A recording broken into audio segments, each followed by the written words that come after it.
At point 1, the AV valve closes. After point 1, the ventricular pressure increases, which means the muscles of the ventricle wall contract. At point 2, the SL valve opens. So, from point 1 to point 2, the volume of the left ventricle remains constant because the blood doesn't leave the ventricle until point 2. The blood flows from the left ventricle into the aorta only after point 2.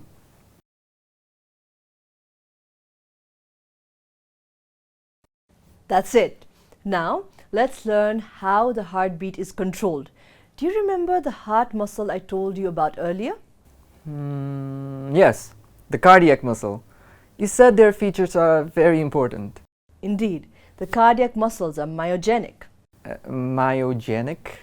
I think I've heard of this term before, but I don't seem to recall. Can you please help? That's what I'm here for.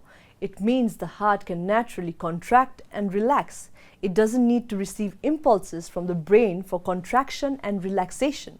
Whoa! How does that happen? Well, it has its own mechanism.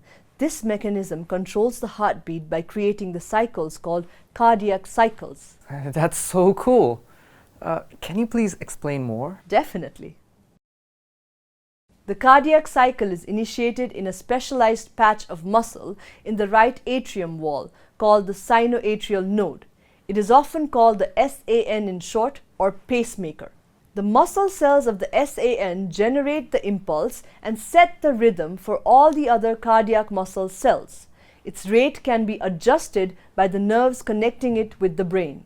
As the muscle in the SAN contracts, it produces an electrical excitation wave which sweeps through all of the muscle in the whole atria of the heart. This excitation wave makes the muscle in the atrial walls contract simultaneously, and the electrical wave sweeps onwards and reaches another patch of cells called the atrioventricular node, or AVN.